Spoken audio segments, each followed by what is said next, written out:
And welcome everybody to another podcast episode. Breaking Wow 9.2 is released and we are pissed. I think that's the word. At this point, there's a lot to unpack here for this episode. And although, we have tried our best to be as constructive and as positive as possible, there are... best deserved as well. Yes, but some major breaking news this week kind of got us all a little bit Broke upset. our hearts, man. Well, mostly guilty. So. Yeah. But, and a lot of other people's too, man. So we know the release date. It's 22nd of February. And that comes with a whole bunch of problems. So this release date, I'm sure a lot of people were expecting this, but we were also expecting a lot more things to be happening, finishing up, wrapping up on the PTR, which apparently it hasn't happened. Until recently, considering that it might release at the end of February, we were like, oh, that's kind of cool. But the closer we got to the patch and seeing things like, wait a minute, this might not... And it did look initially, a lot of things were looking good and stuff. They definitely more than previous PTR cycles. But boy, oh boy, our feral druids, man. Jesus all 5 of them? Christ, man. This is... Wait, there's 6 now? There's at least 6. Come on. It's like 3 NA, 3 EU, You have to make it balanced. No Oceanic, though. There's 1 Oceanic. I guess he counts as NA. Right. So I guess we have to start it off with this. As Guiltias is a feral main for I think over 14 years or something. He's like big brain of ferals. And that's why. I also recommend, after what you're listening or watching this podcast, also recommend you guys read his latest feedback. I read it and I thought it was good and a blast. I love his talent. But Guiltias, what happened, man? What the fuck? They kind of threw the hammer at us. There's a lot to talk about this, and I know some of the other guys want to talk about this, but basically, barrel set bonus, it was sitting around the 6% single target, 16% AoE. So it was in a fairly okay place. I know. I would call that weak. Actually, that's in comparison. Shadow Priest set is what 15% single target now after the nerf. 15% single target. Yes, after the nerf. It hards up there as well. Yeah. Yeah, it was over 20 before the nerf. It needed to get nerfed, right? I've seen Sims. Yeah. Contextually, 8% is usually historically around where tier set's at, which is 8-10%. Yeah. So it was in an okay place. It was in a weak place. It was in a niche place, but it was fine, right? It gave us something else that we didn't currently have. But in the most recent PTR, in the last 2 PTR builds, they've kind of thrown the hammer at it. First, they target capped it to 8, which, considering its main strength was in AoE and it was kind of nothing on single target, was kind of a questionable decision. But in this patch, they did the wombo combo, the usual Riot special. So they threw a big old AP percent nerf at it, and then they also fixed all of the bugs with it, which is great, right? But all of the bugs with it were beneficial bugs. There were bugs that made it stronger than it was otherwise. So they kind of did the 1-2 punch, and now it's in kind of a sad position. Fixing bugs is good. Fixing bugs is good. Great. They need to compensate for a bug that nerfed you, right? If the bug is making it too strong and you fix it, then either leave it alone or buff it to compensate for that buff. To nerf it and then fix the bugs, it's baffling. I'm definitely not speechless. I have a lot of words to say about it, but I wish I was speechless. The reason that it's frustrating more than anything is that when they did it, they also came with a nice little post to explain why. And what they explained in it, I don't mean to be rude or anything, but it doesn't make any sense. It doesn't follow. You don't explain that the reason that it's too strong is because of all of these bugs and double, triple dipping, blah, blah, blah, to people. And then also, at the same time, also nerf it when fixing the bugs.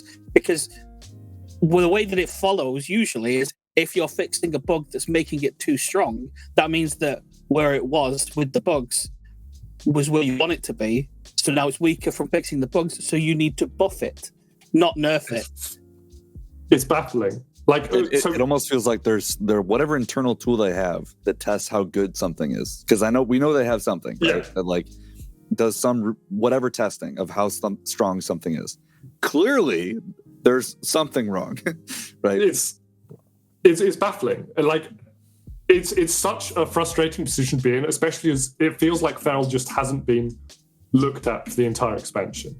Our damage profile is beyond degenerate. I don't know if anyone watching has ever looked at a Feral damage profile on single target, but it's close to 60% damage from like a single ability. I'd like to welcome Pantia to the chat. He had a little bit of things to get done. Howdy, chaps. Yeah. Howdy. Hello. Howdy, Pantia. Yeah, man. I think in terms of like the Feral situation, me and Guilty has discussed this, DMs and on previous podcasts and stuff. One of the biggest weaknesses Feral ever had, at least in Shadowlands, was AoE burst and general AoE damage, more or less. And this tier set, I remember when I first saw it, I DM'd Guilty as immediately, like, dude, this is Pog and shit. And he was talking about, but yeah, what the fuck? I mean, it was a step in the right direction. Yeah, exactly. He just fucking swung the hammer as hard as possible. I did not understand it. They seem to understand the issue and try to fix it. You mentioned a step in the right direction, fix the bugs, and then nerf the fuck out of it. Like in a world where you have, I'm not gonna name names here, but there's clearly way other problems and numbers you could look at. Why choose Feral? This is really weird. Because you can't have Ferals on the race to world first. Absolutely not. Maybe we can address that these. comes with why is it in conflict with the post that Scarazard made? Because what this change is it's in direct conflict with what he explained was the goals for the tier sets. Yeah. So like he laid out 4 points. He said it needs to meaningfully change your spec rotation. Not sure if the bonus really accomplished that. That I think would be hard to say it did. Enhances the core fantasy. Don't really think it did that either. Yeah. Enhances the mechanical identity. Didn't really Don't at think all. so. And the bonus goal of working with metagame systems, kind of. Yeah. Doesn't it? Yeah, the bonus goal was it fixes an issue with the class or with the spec. And it kind of did do that until they swung the hammer at it, which is just so baffling. It was one thing for it to be weak but niche and fix a problem. That was I wasn't a huge fan of that, but it was okay. It was something, right?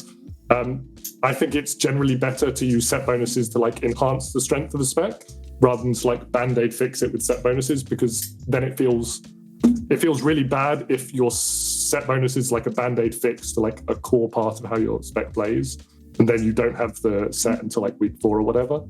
That sucks. So I prefer that they use set bonuses to enhance the strengths and the fantasy of it, and that's all great. But fixing a band-aid was fine. But now it does neither of those things. It's if we fiddle with the APL to optimize for set bonus damage as much as possible, it's 3.3% on single target, which is less than for the 4 set. The 4 set. That's the 4 set. It's close to 4%. Overall for the 2-piece and 4-piece. 2-piece is obviously really variable because it's CDR. Sure. And a huge part of the 2-piece value was in the 4-piece because you got more of the 4-piece. So it's a bad set. It sounds like a trinket. They should have buffed it by 60% rather than nerfing it. Well, yeah, that's what I read from that. That's why I was maybe that was the intent. But put a -1 in there somewhere. Somebody, Fat Finger did it and became a nerf or something, because it doesn't make any sense. It just missed out the 1. It's supposed to be times 1.65. I don't know what they did with it, but it is quite.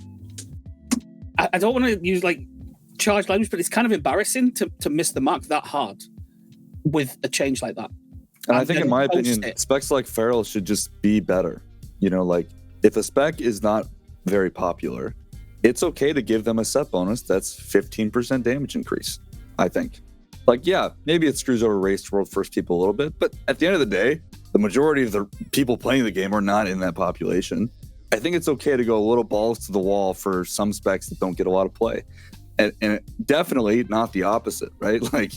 Punishing Feral Druids is not the way to win. Right? That's been the mantra for a while as well. Whenever there was a spec that was massively underplayed, they've even come out on interviews saying that they typically overbuff in order to encourage a switch. Take Prot Warrior in BFA Season 2, for instance, where they were ludicrously strong, but that caused a shift to the spec as opposed to being dead in the water, because it's just average, basically. And in this case, it's just completely insane. But it's not the only mark that they've missed on the tier sets. Like we can talk Shadow Priest, we can talk Guardian Druids, where they keep saying that they nerf it and instead they buff it. How does that work, by the way? So the Guardian tier set bonus basically radiates damage whenever you have Engarn up. Basically, it's a smaller, more complicated effect than that, but that's the basic idea.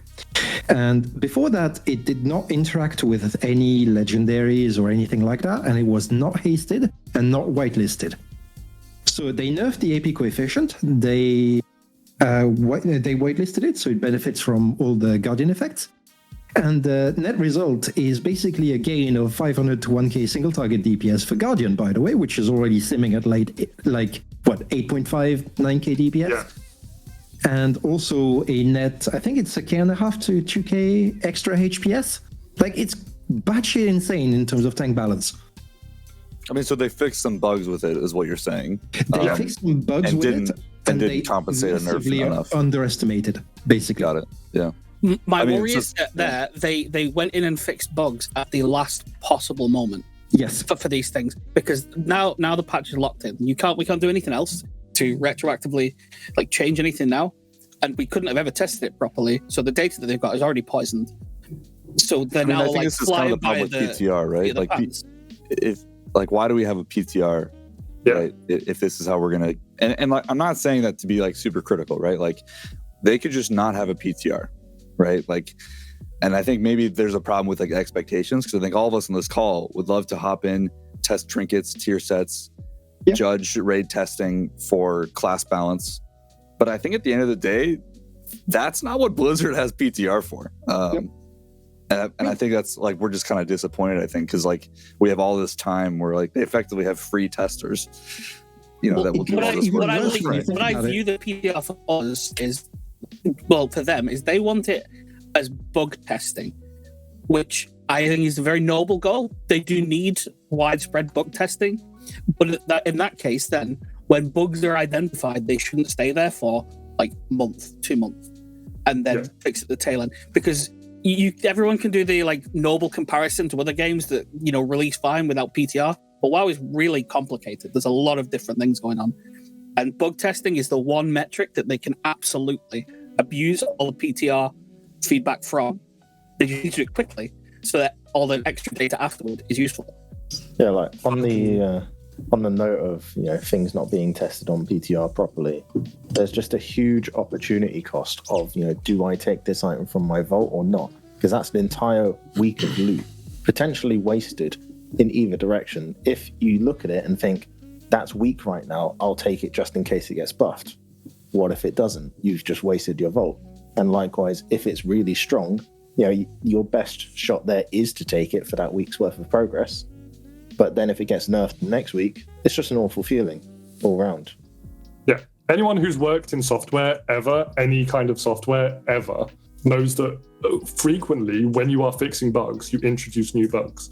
The way Blizzard goes around it, where they just leave these bugs in, and then like on the release candidate build, they just fucking slam in a load of bug fixes and just be like, yeah, we're done. Like, there is a significant chance you introduce new bugs. There is a significant chance none of your data is worth shit when you do that. It's such an arse backwards way of developing anything. It gets even worse when you consider that the data is poisoned also from stuff not being available. Yeah. Like, take an example. I will have at some point to tell people whether to get the Anduin ring or not for Death Knights. It's not even implemented. It's not even in game. I have the priest side of it. Yeah. I have no idea how much it's going to buff each disease tick. And on top of this, there's a legendary for Death Knights that allow you to have all 3 diseases. So and the thing is, it's probably going to be really strong. It's going to be on Sins right now, at least for priests. That ring is a 6% DPS loss, right? In terms of just because it's like you lose stats on the ring. I think the Death Knight one's the same. So you lose 6% damage equipping the ring without the effect. So that would mean if they have the same data that I have, which, you know, I guess caveat that means the buff is going to be at least 7%, 6%. Yeah, we have Or no if not idea. more, right? Yeah, The is alarming thing crazy is that for- this goes back on maybe biggest lesson that they ever learned, which was a combination of Emerald Nightmare and Nighthold, where those trinkets weren't tested all throughout PTR. The Nighthold ones were put in right at the very end, and then they were nerfed or like altered at 0 hour. It was like 6 hours before the patch went live when they did like the changes to Yeah. Draft of Souls for Unholy and all of that stuff. And those Convergence. trinkets launched completely and totally broken. Like the trinket in Emerald Nightmare, Spontaneous Appendages, that was proccing Stormbringer for enhancement. There's no reason that it should do that, but it did. Someone would have noticed it if tested, but they weren't. And I think, just to give people, the insight, if you're not aware, right, like developers of simulation craft, like myself, like have to actually go and test these trinkets, especially the weird ones, right? The ones that have really wonky effects, like that requires significant testing and like logging combat data to see how it works, right? If we don't get these ahead of time, like at least a week or two ahead of time, then that means we can't implement them until people get them on live servers. So it's going to happen. I'm telling you guys all right now, you can't trust your trinket sims for the first 2 weeks of the raid. You just can't. They're probably all going to be wrong. It's going to say, hey, yeah, this trinket's a DPS loss, even though it's 20 eye levels higher. Like that will happen, right? And unfortunately, right? Yeah. And there's going to be some poor sod who like gets the trinket and can trade it. And this trinket secretly is like game changing. It's like a 10% increase. It wildly alters something, but it doesn't sim well and it looks bad. And someone else says, oh, it could be good. Like, why don't I take it then? Maybe. Or they disenchant it. There's Yeah. And then, oh, well, that sucks. Or they don't pick it from their vault. All of those things. And that person just got sent like down a rabbit hole from something that was solvable by just putting it on a vendor. And I think the vault's a really good point, because it's not just the fact that you, like, even if you get the trinket, you can't test it, right? Or like the trinket effects are not something you can easily read and understand how good it is. Like take the weird wacky trinket from is it the jailer? The one that, Jailer, yeah. so the jailer has a really weird trinket that has a one-line effect, and it doesn't tell you how it works at all. Like you literally have no idea until you get it. So like if you like, then SimSeek is like a really nice tool, because you can be like, hey, before I pick this out of my vault, I'm going to see how good it is. Well, for the first 2 weeks, we won't have as much data, so it probably won't. The sims won't be right. So I don't know. It's disappointing. Yeah. But like, imagine if Cube just didn't work in Simcraft. How fucking confused people be. Like, And it didn't for a while. Yeah, it didn't. Right? But that's not like, people are going to be pissed at Simcraft developers, but it's absolutely just not Simcraft developers' fault. They're just getting fucked by Blizzard. And a key tool, an essential tool that 70, 80% of the player base, probably close to 100% of the like raiding player base, uses and relies on in order to make decisions. And even the people who aren't actively doing it are just reading a guide that tells them what trinkets to pick, and the guide is using Simcraft. It's such bear in mind as well. just a huge thing. There's going to be another problem. Some of the trinkets have not been tested at all on PTR, and we know for sure that at least one of them is massively overtuned, just from the tooltip values.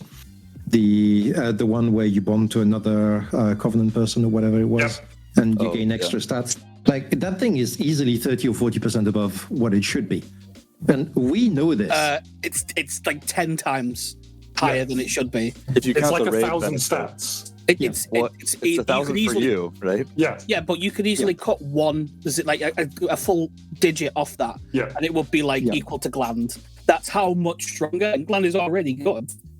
That thing is demonstrably broken.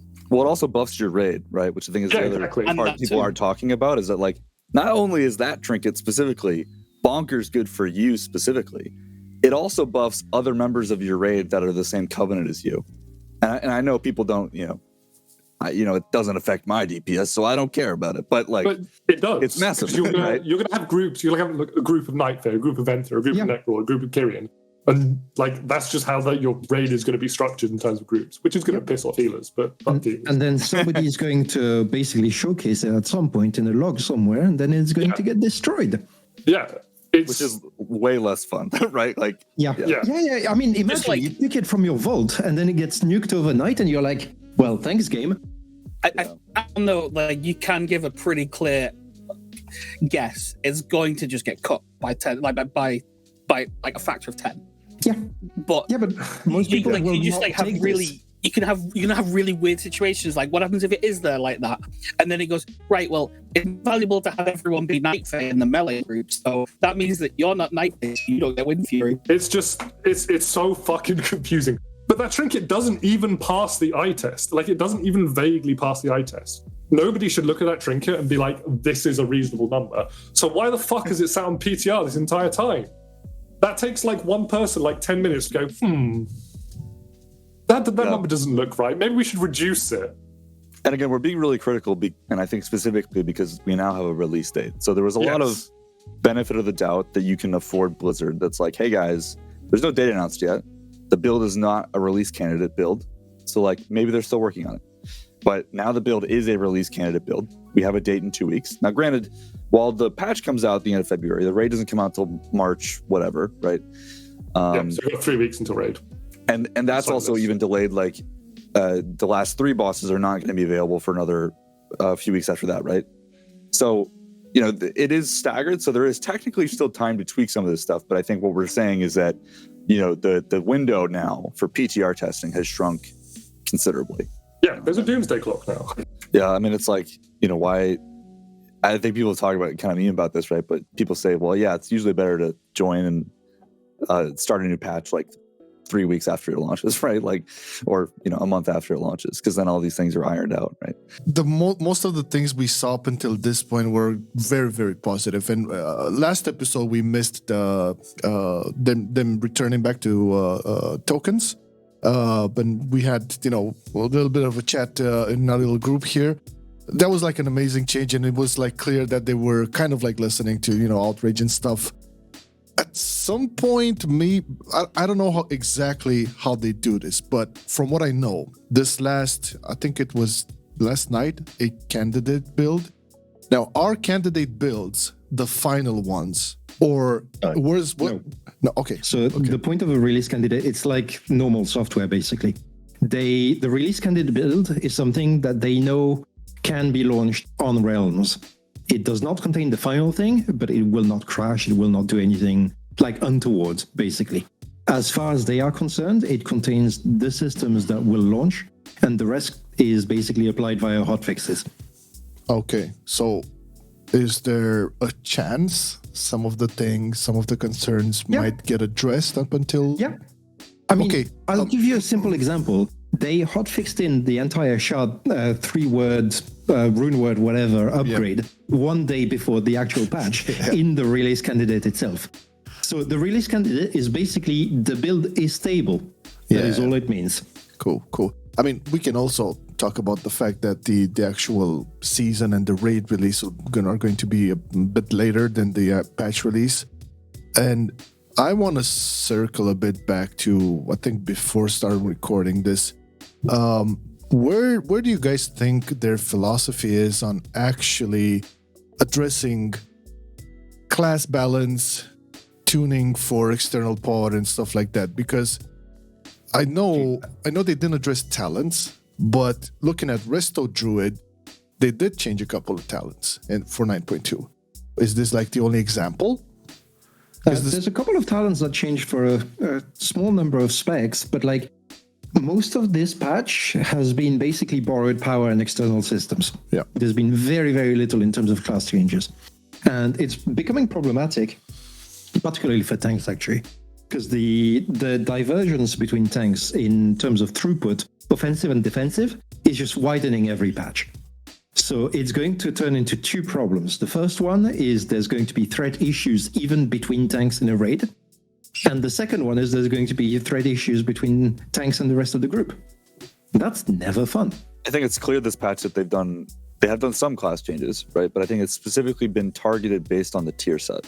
Yeah. Right. Yeah. So I think they said like, hey, this tier set adversely buffed something more than other talent options or covenant options. So they made compensating changes for tier set changes. But I think it's fair to say there's virtually no, class changes outside of, tier set related things. Right. And that feels like it's very much on purpose. And I think their philosophy is, and again, I think we've mentioned this at some point in the past, but I think we would like to use raid testing and PTR to like somewhat gauge how classes are performing relative to each other. But it seems that Blizzard doesn't like to do that until the raid is actually released. And they do balancing, after that kind of normal heroic week period with like just basic class aura buffs and nerfs, I think. Yeah. Which is, just kind of lame, I guess. I don't know. I've never been a big fan of it, but yeah, I don't think none of us were. So the chances on them looking and maybe addressing more of the tier sets, I'm looking at Feral specifically now, are still somewhat there. Is this a possibility until the patches? I think tier set tuning is It's a still very, possibility. Yeah. very Just much. want to just to make sure that no one accuses me of sandbagging. They did do some class changes right at the beginning to enhancement, but they were scheduled like earlier. Right. This right. is just when they actually put them in. Fair. But we can't overlook the fact that there were some. Because otherwise I'll be the cheeky one who's like trying to slip it under the radar. But they haven't done anything after they got data of tier sets, really, other than things that are to do with tier sets. Which Like the majority just feels like tier set related stuff. I think Holy Priest also had some other changes that weren't tier set related, right? There were others, but I think majority feels like tier set. There was some Covenant nerfs as well. Obviously, like Mistweaver got hit hard, Windwalker got hit hard. So yeah, there was some stuff. I think all now of those were warranted and scheduled based on the entire 9.1 data set. Like Mistweaver was on the chopping block for months now. Yeah, a lot of those probably should have happened in 9.1 or 9.15. Same with Vanthir Boomy, although it's back on the menu now for some reason. Yeah, because they killed Kyrian. Bro, like, I want to complain about that as well. Being shackled to that fucking abomination of a fucking spec. I mean, this is the problem with Cov. I mean, we every single person on this call, I'm sure, I don't need to go check, but we probably all were like, hey guys, Covenants look kind of cool, but have you thought about all these problems? And sure enough, Shadowlands is how old now? Yeah, it's crazy. Basically, all the problems that we said would happen happened, and it's like, balancing is wild. Sure enough, adding another multiplier of borrowed power into specs tilts the balance all across the board again. It's like, Covenant balance is now there's a 20% swing in Covenants, right? It's like, Jesus, like why? Like, but of course it happened, right? How could it not? And you can't balance in between specs. In terms of the Covenant balance, there's something that still pisses me off, and I've been saying this the entire PTR cycle ever since we heard about the double legendary stuff. I was actually happy on my Hunter because I could play 3 of the 4 Covenants without a problem. Like, very little delta in between, and all of them had a purpose. 9.2 comes along, and the tier set and the Covenant legendary means you are hard stuck as Kyrian or Night Fae. Very often Night Fae, by the way. Like, it's Kyrian in Mythic Plus and Night Fae in Raid. And you're like, what's the point of having 2 patches of balancing and everything if you're just going to throw everything out by making a set bonus that over-amplifies one of the Covenants? I think they probably shouldn't have had double legendaries, if I'm being honest. I absolutely agree. We knew they were going to do it. I mean, the Covenant legendaries, some of them were clearly designed as basically a band-aid for the initial ability. Like Necrolord Hunter is basically a big AoE button to change the fact that your ability is pure single target. Yeah. So Same it's for the same. Necrolord Feral. Yeah. So like those things, instead of having the double legendary, they should have just baked them in. Yeah, maybe. Like, I mean, my Covenant legendaries, 2 of them are like kind of a DPS loss, so I don't know if I fully agree with that. But Okay. By bake them in, I also mean like just baking in the effect, but retuning to be like balanced effectively. Yeah. So like having this abomination of a patch where, at least for survival, you're going to be spamming bombs 24/7, and that means that you're just like you're not even going to interact with the rest of your spec anymore. bummer, man. I mean, you hardly That sounds interacted. kind of fun. That's my personal problem as well with because obviously survival. I don't know how they fixed the issue, but the playing survival in BFA, however undertuned it was, at least you had like a couple of playstyles that you can skim through. And at the beginning of Sanctum, you had at least in Raids the trap build, which was incredibly engaging and fun. You could go Venthyr for the Razor, whatever legendary it's called, and then Kyrian for the rest of the stuff. So you had some variations, but it was all really, whatever it was, not one target, it was all really just bombs.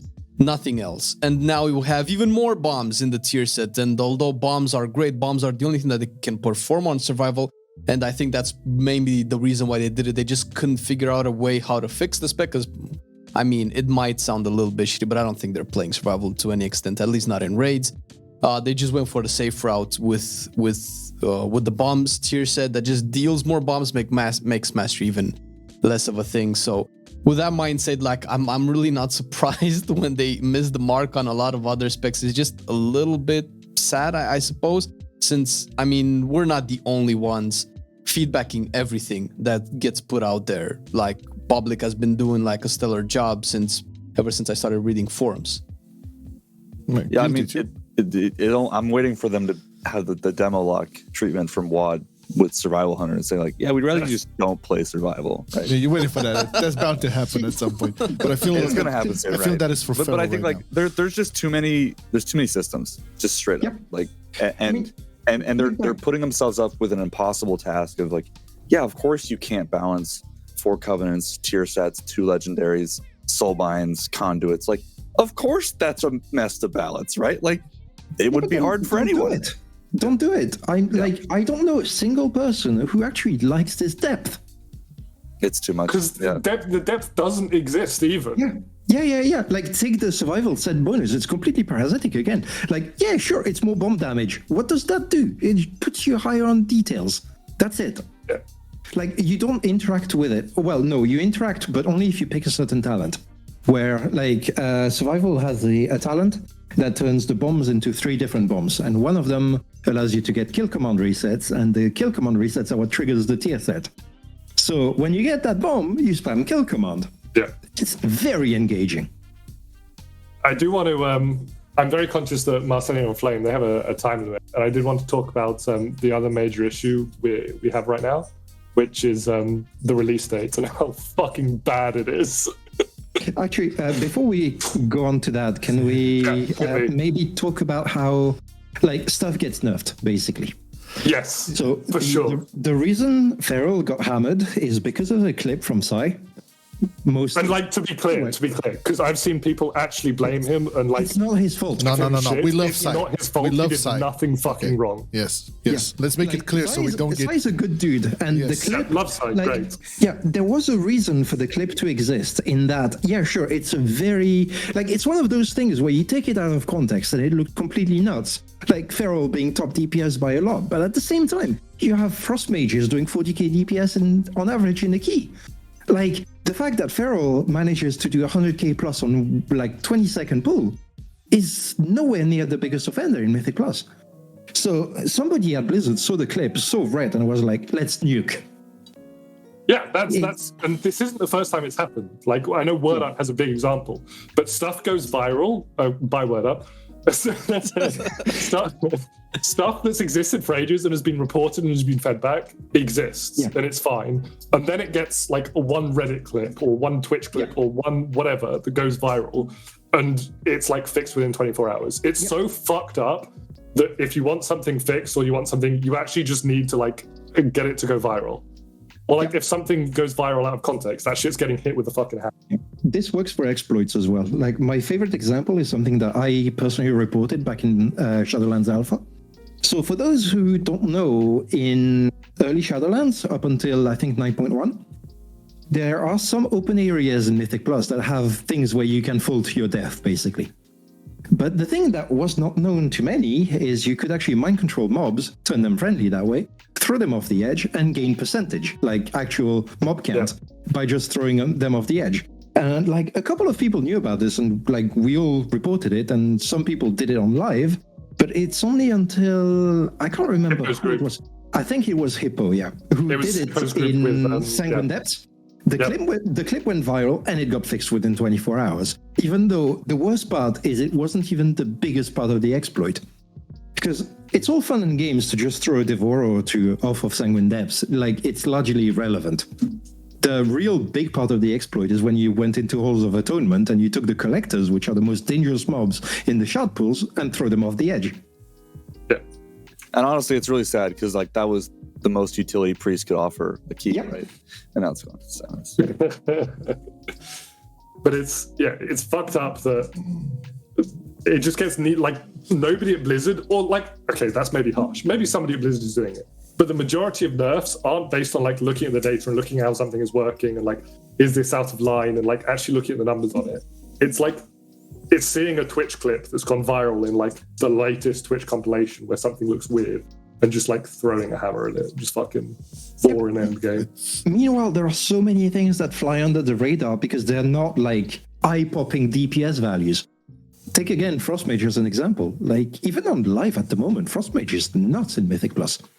And it's about to get even stronger. And because it doesn't do 100k plus on one pull, it doesn't show up in the Twitch compilations, despite being like the highest DPS plus mad utility. I want people to know, to be fair, I'm bagging on mages a lot, but I still hate boomkins more. It's a very important detail. Just to make that clear. Yeah, at the end of the day, it is nice for some specs to have their niche and their area of importance. Their time in the sun, yeah. Like, Frostmage has little to no burst when it comes to Mythic Plus. But they make for it in terms of constant damage, and they bring probably the strongest slow in the game, because it's up at 60% all the time. Like, there is value in this, even without them being overwhelmingly strong. All of those, I think that's the key there, right? Is that I think something's happened in the last few expansions where those spec, like clear strong points and weak points are not as well defined as they used to be. Yep. Like I'll talk about Shadow because that's what I'm used to, right? But like Shadow used to be like the king of like spread, multi-target, sustained damage. You're right. That was like their thing. Boomkins did it well as well. But now with all these like repeated nerfs to dots, they are like Shadow is not that anymore. It's not good at that anymore. And all they have is like they've been good at single target, in the past expansions too. But even that gets nerfed to where they're not, necessarily like top 3, top 5 every tier. And it's like, I think if those like specific niche points and strong points were well defined, this wouldn't be as big of an issue. And kind of the same thing with Feral Druid, right? If like you're saying like you would rather get your strong suit buffed rather than like your gaps filled, so to speak, in some cases, right? I have my sense, I think like a big thing so there's two things there, right? For some reason, Blizzard just fucking hate dots nowadays. I don't know what happened to cause it. There are no dot specs left in the game. None. Shadow Priest is not a dot spec. Affliction Warlock isn't a dot spec. There's just no dot specs. It's bizarre. I don't know what happened to make them hate it, but for some reason they fucking hate it now. And when we say that, I think we're saying that relative to like how they were, in MOP or Legion, right?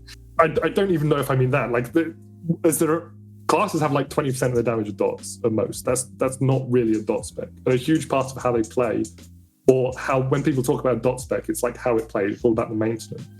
But even the specs now, which do a lot of dot damage, like Shadow Priest does a lot of dot damage, but it's Devouring Plague. Like it's Devouring Plague is most of it, Yeah, you're not maintaining a dot. It's just Devouring Plague is just a nuke that just happens to do a dot.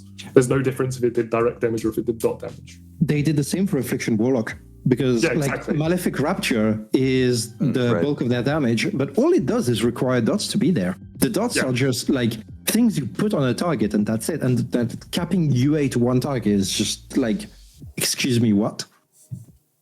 And maybe it's because people got bored of it, of like maintaining dots. Maybe that just stopped being fun. I don't know. Like we've gotten older, we've played the game more, but it ruined PvP as well. Because like there were so many things that were like key value when it comes to PvP regarding Dispel Protection, specifically Unstable Affliction and Vampiric Touch. Like, but there's also like 30 specs in the game. Some specs can be dot specs, and if you no longer enjoy dots, you can just play a spec that is a dot spec. Because right now, no spec is a dot spec, and as a result, you just pick the biggest burn spec. In other words, you pick Boomy. The other thing is that niches are a good thing. I think niche design gameplay is positive to the game because it changes when something is strong.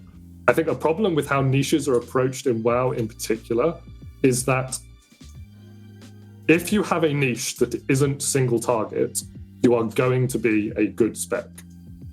Because for the most part, single target is the niche that is the most tightly balanced and controlled.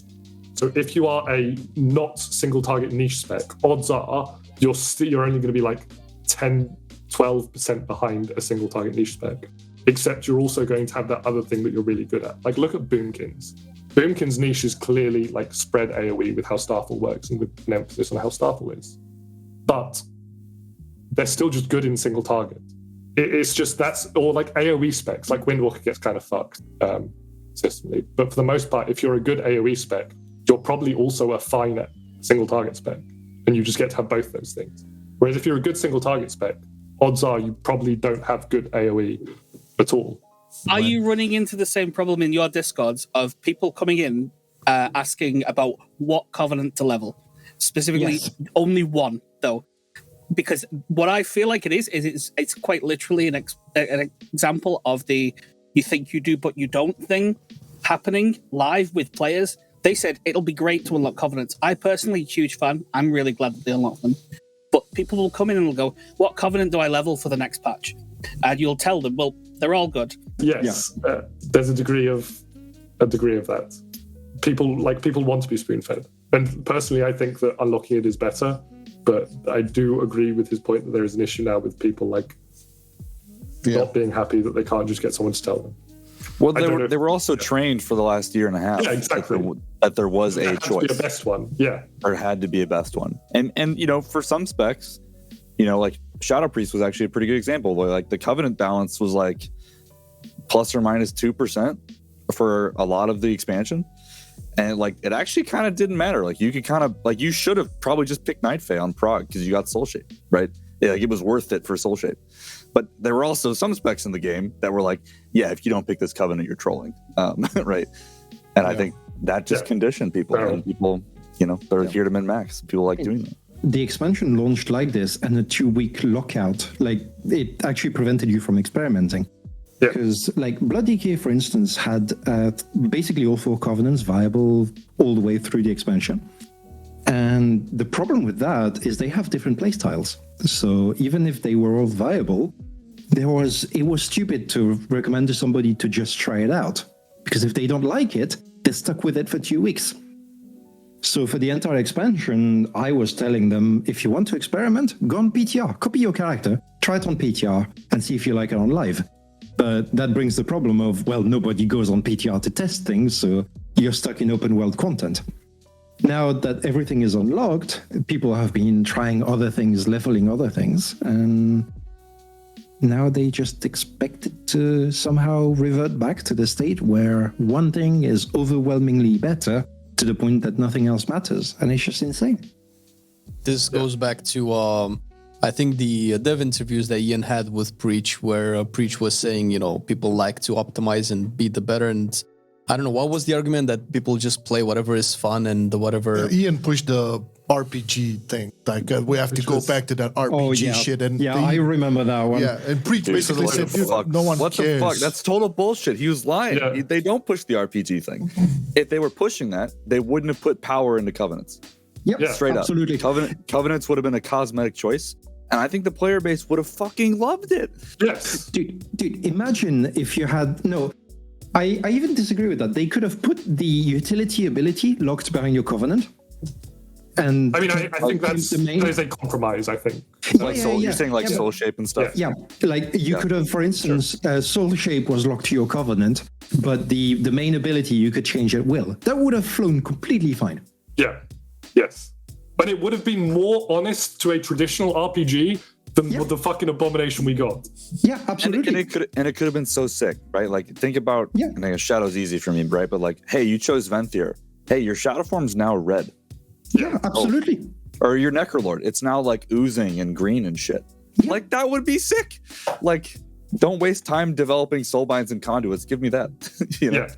When I play The Witcher, like, my choice of who to fucking romance or who to fucking side with doesn't decide how strong I am in that game. True. Very good example. Yes. It's just an outcome of the story, but don't go with both of them because it's a mess. Somebody try. That's the thing. Like the players like RPG elements. I think the problem is, we're not really choosing things because of RPG elements. We're choosing it because of player power. We like to min max. We like to push our characters, and like that's one of the best parts about the game, right? But you can't do both these days. It would be, and it's exactly the cross-faction post, right? Where they talked about how by making cross-faction, it means that more people will be able to play the faction that aligns with their like personal beliefs and like aesthetic and all of that. Yeah, do that with Covenant. It's literally that with Covenant. So I'm glad that they fucking put it in the cross-faction thing, because but also I know fucking next time they make that decision, they're gonna fucking ignore it again. It's fucking it doesn't matter that they've said it this time, they're just gonna fucking ignore it. I know Mandel had a topic he wanted to discuss on this. Mandel, you can take it because I didn't really know about the issue. It's Path of Ascension. Oh God, yes. Okay. I don't really want to talk about it, so let's kick it in. Let's see what Take it away. Yeah, this is going to be a fun one. So, for those who don't know, I'm a bit of a cosmetics person in World of Warcraft. In that I have virtually every single Covenant anima transmog thing. And that led me to a very unique stage called Path of Ascension, which is the Kyrian special building. So each Covenant has a special building, the one that goes all the way to 5 ranks. And like from easiest to weirdest, the Night Fae Garden is the easiest by far, where you level it to rank 5, and then you go to a vendor and you get the cosmetics. That's simple. Like it's on the vendor, it's 12.5k anima. It's like there is no skill involved. Then you have the Necrolord one, where you basically RNG your way to victory. The Venthia one, where, by the way, the Necrolord one, we actually have a Discord to track when the world quests are popping up. Like, it's actual group effort right there. The Venthia one, where basically you do the Ember Court thing and you gain reputation, and then when you're done with the reputation, you get the transmogs. And then you have Path, which is vehicle combat with your soulbinds. There's 10 fights. There's 3 soulbinds, and to get the transmog, you need to do all 30 combinations. Each fight with each soulbind. It used to be a nightmare as well on 9.0 and 9.1 because it required you to grind a currency called the medallions of whatever. I can't even remember. I know the dreaded symbol or icon that it had because I had to farm it. And the thing is wildly, like, it's about as balanced as classes in the game. So I think it might be worse from what I've seen. It's about the same, actually. Like, you have the Boomy and then you have the Survival Hunter kind of thing. So out of the 3 soulbinds, one of them basically is invulnerable to all damage at any point. So if you fuck up, it's your fault kind of thing. Like, it's Pelagos is basically the soulbind where you can literally do all the other achievements with, like, without breaking a sweat. Then you have Claire, who is notoriously weak. And then you have Mechanicos, who actually requires you to melee things in order to actually gain damage. And some of the bosses require you to not be in melee range. So I'm sure you can imagine where that goes. There is one fight that basically has never been beaten by anybody without actual exploits or a random bug triggering, because there's many of them. So the fight has 3 NPCs and it requires you to basically kill them. There's a ton of mechanics. And so far, nobody has beaten it legit. So we found exploits and more exploits in order to be able to do it. And Blizzard has kept fixing the exploits again the moment a video was posted about it. So we're at the point where we have one that doesn't require toys, we have one that doesn't require anything, and it's at the point where it's going to get nerfed in a couple of weeks, and then the fight will become impossible again. So it's a giant cat and mouse game on something that is like, you've already spent 43k anima. Why does it have to be this hard? Like, it goes back to the point about stuff only being fixed when it goes viral.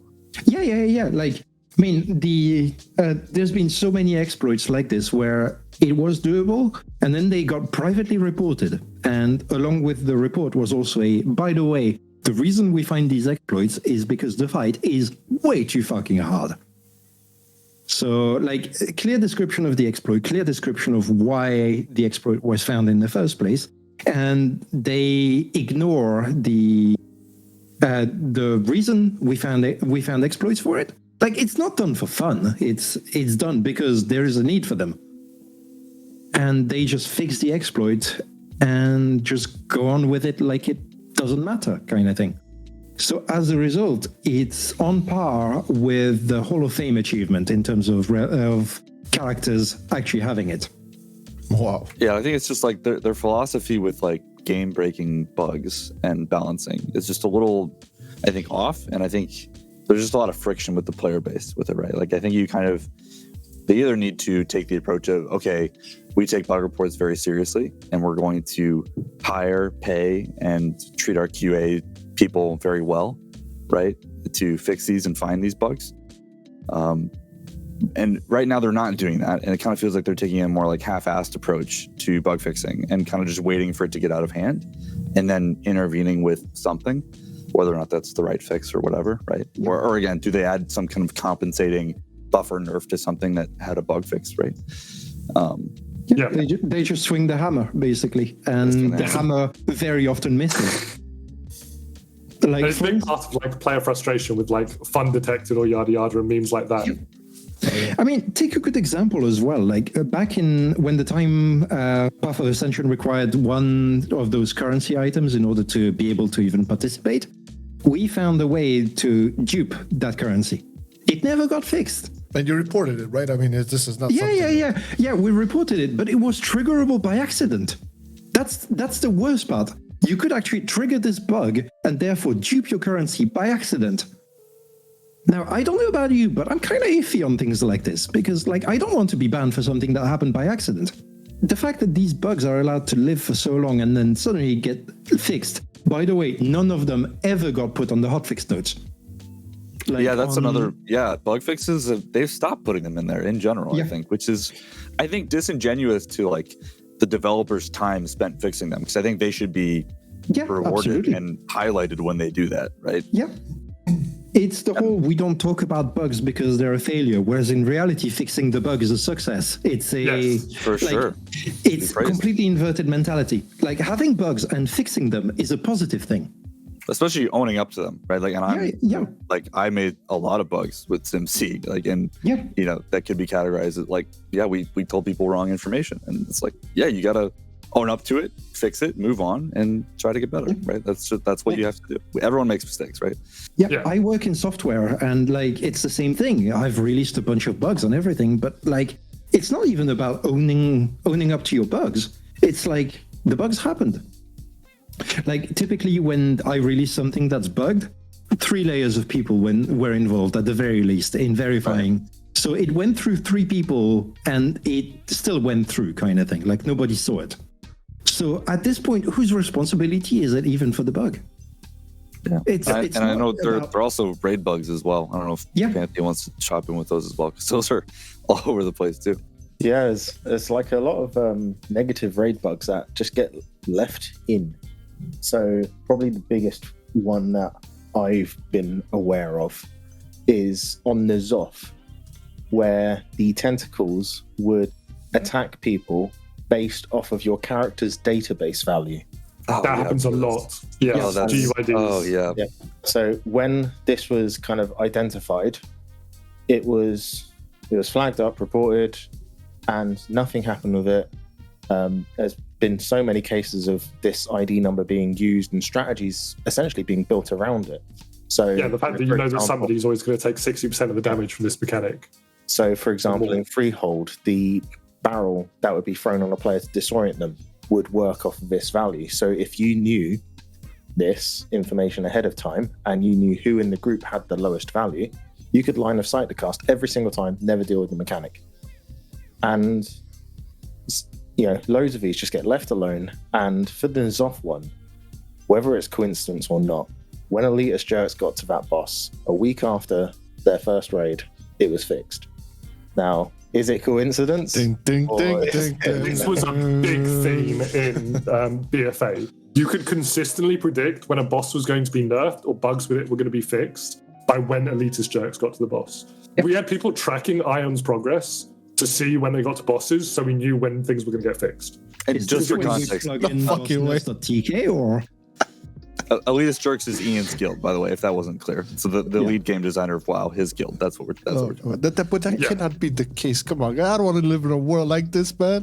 What was the boss in BOD that took an 80% nerf the week they got there? Was it Mechatalk or Stormwall? I can't remember. Stormwall, Stormwall. if I remember correctly.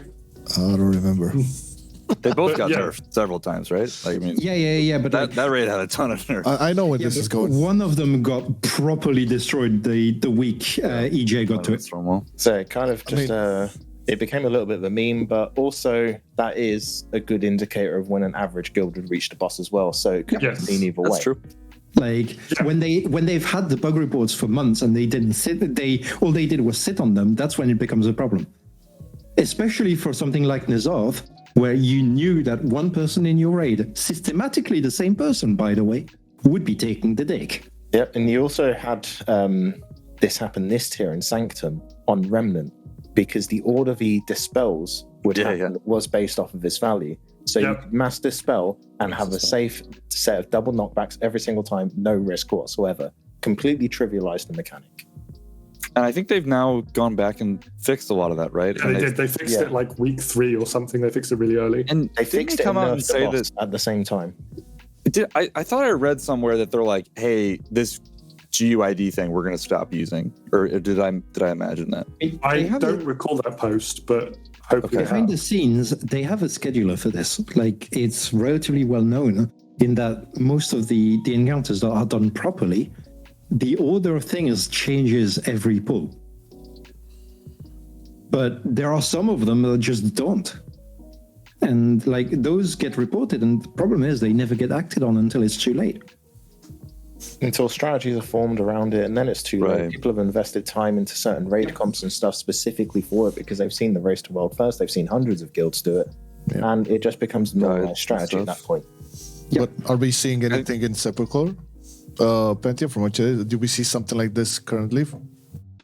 There's nothing too fancy in Sepulchre for it at the moment. So, but we've not seen the last 3 bosses. Last Three three bosses. bosses, Yeah, yeah. that's going to be the main attraction when those come out. I guess Who we knows, can maybe the mind control imposter is based off of that value. I wouldn't be Is this when we surprised. talk about Among Us and how sus that fight is, or I mean, I think we talked a little bit about this in one of the episodes. That's going to be a I pot do killer. have a point like this regarding fights getting changed, though, because I don't know if you guys have noticed they changed Hillbrand, the Mythic Plus Tazarek boss.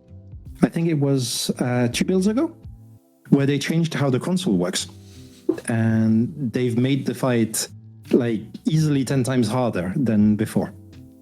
So before, anybody could click the console. It's the one with the orbs where you have one person has to direct people where to go. So before, anybody could click the console and it took like 5 seconds to actually see the order.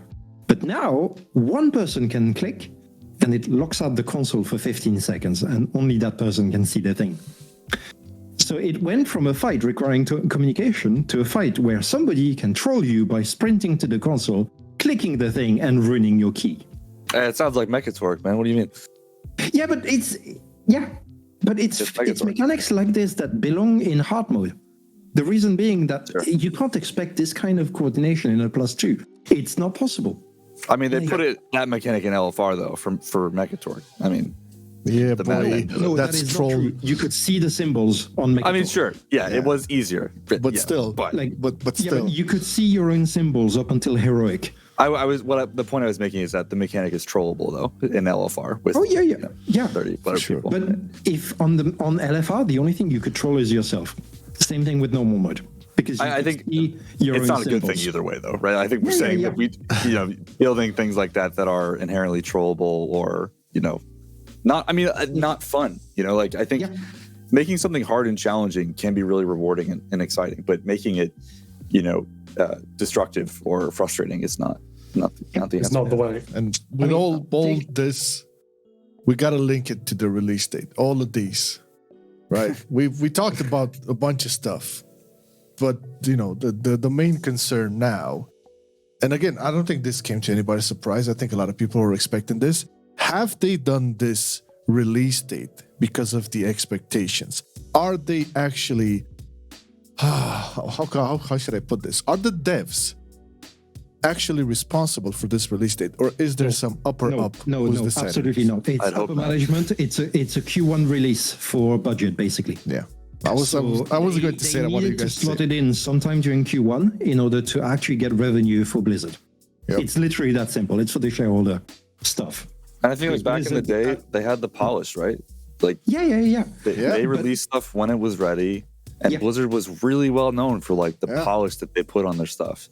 And I think this entire discussion is kind of highlighting that that's not really there anymore. And maybe that's why we're so frustrated, is that we know that they were capable of that, and Yes. like that's kind of like still where our standards are. Yes, Yeah. for sure. And there's still parts of the game where you can see that, like parts of the game where the sure. time was put in, you can see that old, I would say, quote unquote, Blizz polish. Head battles. I think we have like this big basket that probably was made like expansions ago, but it feels like, from my point of view, it started really heavily in BFA, where we feedback an issue or we mention this is going to be an issue, like how it was with Azerite items and how it was with Covenants this time around, and a lot of other smaller things. And this, look, guys, this is going to be an issue. And they're like, nah. And then it becomes an issue, and then they iterate on it. And then this can all tie into like forced release dates and things like that. Slowly moving away from the Blizzard mentality of like, oh, it's ready when it's ready. And time and time again, this has been proven to be wrong for the overall perception of the community towards the game. I mean, we're at an all-time low for player base, hence cross-faction and all that stuff. So hopefully, I mean, maybe we can raise awareness to this. I don't know if anybody at Blizzard is watching this kind of stuff. These kinds of things that get put into this basket of, oh, we kind of told you guys about this a long time ago. We're doing this for free, like playing PTR and testing all of this stuff.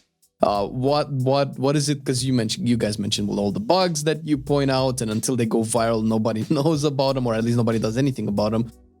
This kind of has to stop. I mean, we were riding such a good wave up until 2 days ago, I guess, and it's kind of a shame to see us fall and to the bottom and meet Ferals there as well. I guess, I don't know.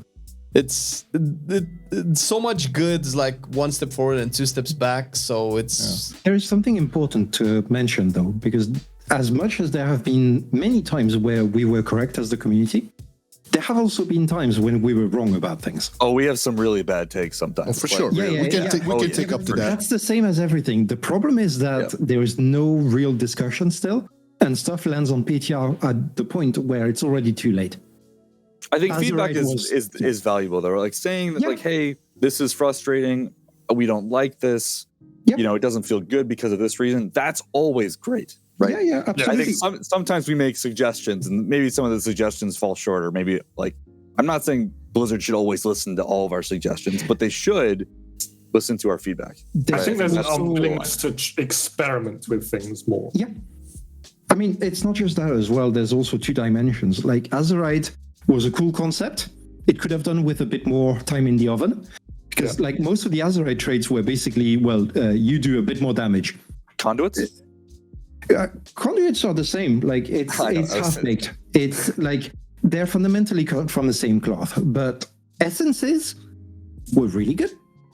Yeah, The I like. problem with essences and with Azerite and with corruption and with just about everything, including conduits, actually, Acquisition. is acquisition. Yeah, And right baby. now, you typically cannot test it on PTR. Ever.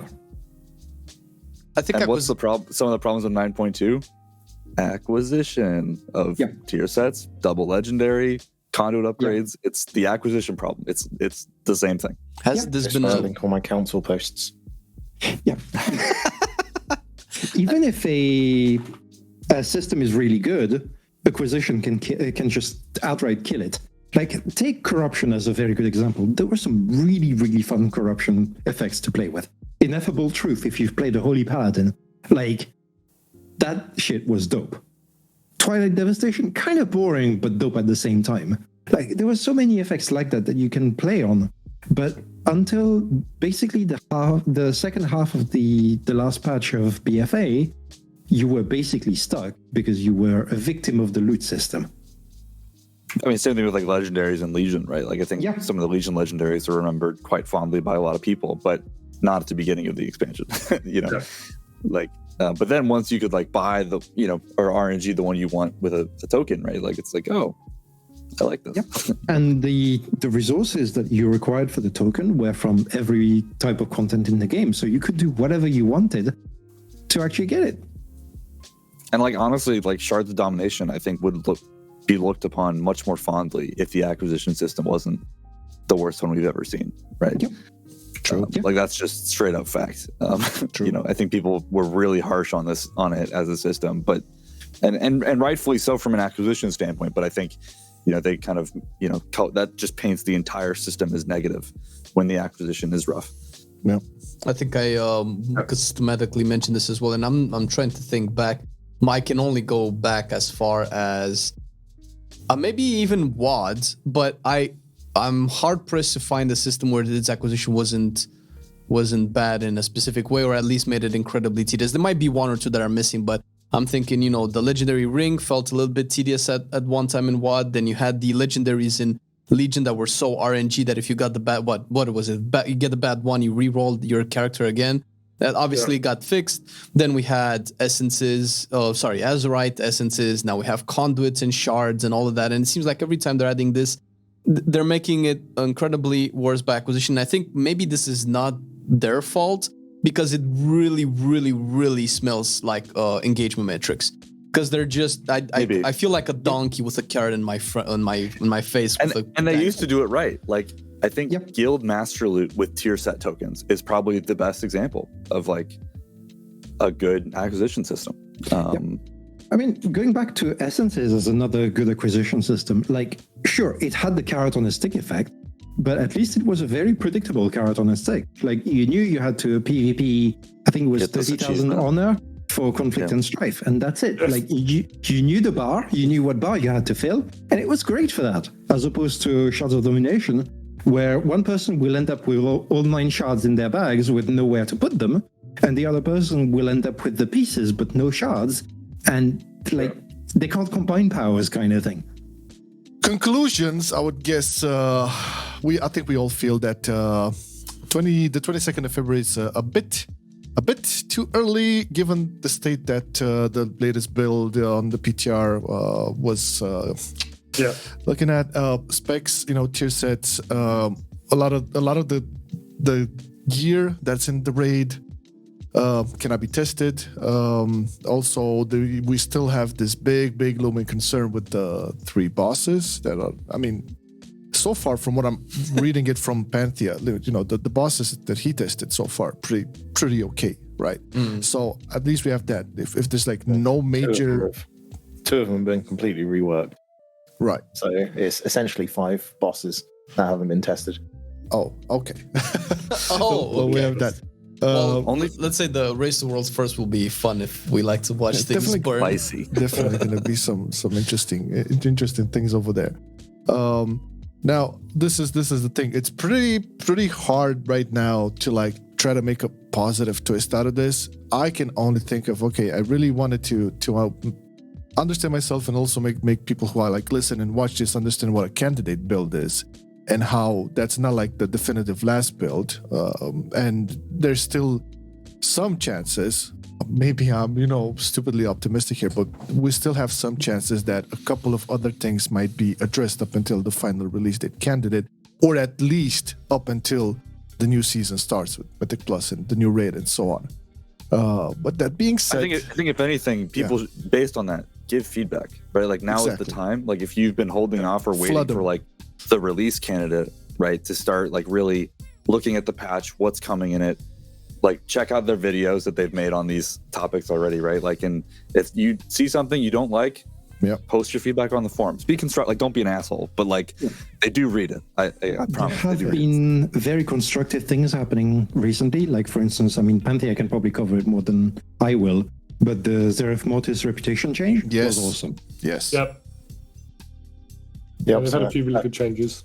That's a huge change. They've had some good ones. So that one is, you know, on PTR, you needed to do content absolutely every single day to get to kind of revered by the time double legendaries came out, and you also had to do a load of rares and stuff as well, which isn't fun, arguably worse than Korthia, because you didn't have flying for most of it, and the zone is much larger than Korthia.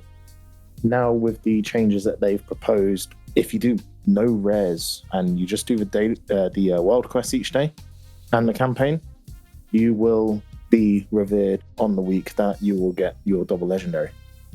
So that's a huge change. Cool. It means that, you know, for people that can't play every day, they'll just need to supplement that with rares, and you know, it's all smooth sailing from that perspective. Yeah, I mean, this is the best positive way we can close it off. I'm happy with this.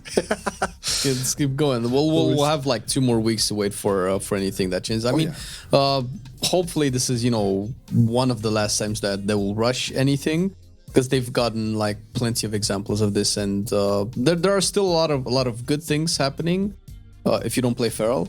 But other than that, I'm sorry, man. I feel for you. Kick him while he's down, man. Jeez. Put the boot in. Kick him while he's down. Yeah. Hopefully we get some response, but I add another one to the Still bad goes. list. yeah, hit me, boy. Creation Catalyst. No, it's fine. We'll talk about that next time. Yeah, No. well, that's a big We don't one. have time. That's a big one. I mean, Honestly, I really it's wanted probably so worth much to talk covering in like after, right? Yeah. a couple of weeks into the Yes. tier, Yeah. like when Yeah. stuff Exactly. has been done and people We've got have until started week 8. getting the tier set. Yeah. I mean, this was a topic we wanted to put in and like make like a full-on episode about it. But I think it's the best way is to actually wait for it, see how it actually works and how it actually works with alts and stuff. But that's a whole different can of worms.